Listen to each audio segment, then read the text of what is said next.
Welcome to the 4th episode of Reading Every Book in Skyrim. Today's book is Kolb and the Dragon, an adventure for Nord boys. Before we move on to reading, I need to tell you that this is a little bit of a special book. Today's book is a choose-your-own-adventure book. At the end of every page, there will be a choice to do something, and each page may have you continue, or you might die and end the book. I will be putting timestamps to every page so you can easily navigate your way through your story. I hope you all enjoy. Kolb was a brave Nord warrior.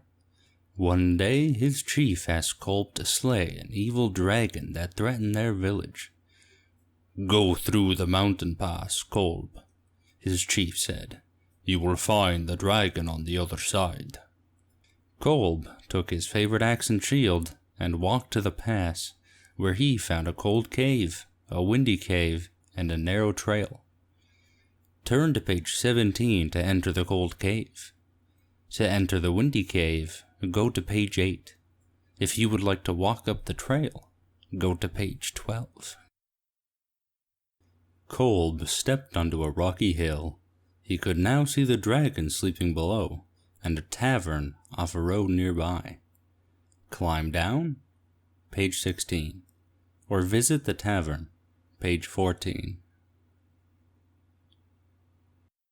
Following the stench, Kolb found a filthy orc. The orc snarled and charged Kolb with his spiked club. Raise your shield, page 9, or swing your axe, page 13. Treading through the marsh, Kolb discovered a wailing ghost blocking his way. Attack the ghost, page 15, or give the ghost gold, page 10. The head of the axe lodged itself in the tough, scaly neck of the beast. It wailed and thrashed, but Kolb held on and eventually sawed through the neck, killing the beast. Kolb returned home, victorious, and his village was never bothered by the dragon again. The end. Leaving the marsh behind him, Kolb could see the dragon's lair nearby, as well as a small, welcoming tavern. Go to the lair, page 16, or go to the tavern, page 14. A strong gust of wind blew Kolb's torch out and knocked him into a pit where he split his head and died. The end. The orc cackled as his club splintered Kolb's shield and smashed into his face. There, Kolb died, and the orc had soup from his bones. The end.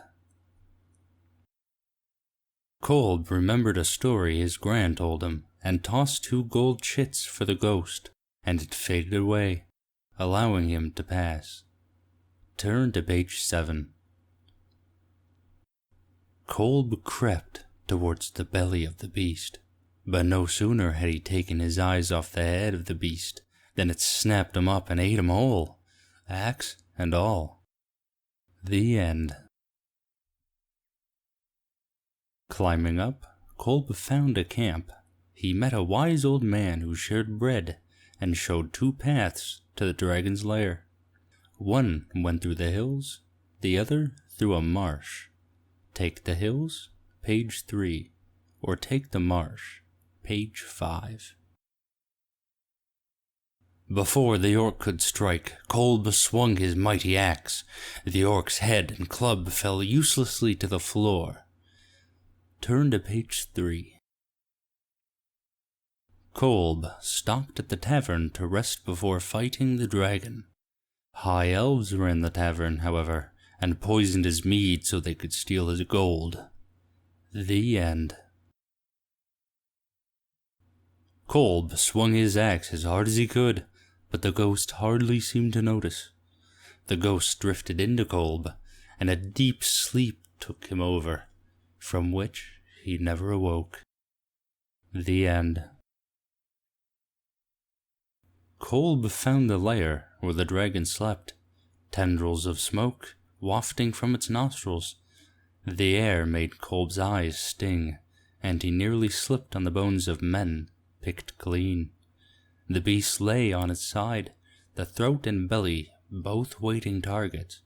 Strike the neck, page 6, or strike at the belly, page 11. Kolb stepped into the frozen cave, but his Nord blood kept him warm.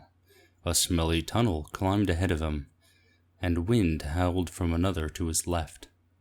A ladder was nearby as well. Take the smelly tunnel, turn to page 4. Take the windy tunnel, page 8, or climb the ladder, page 12.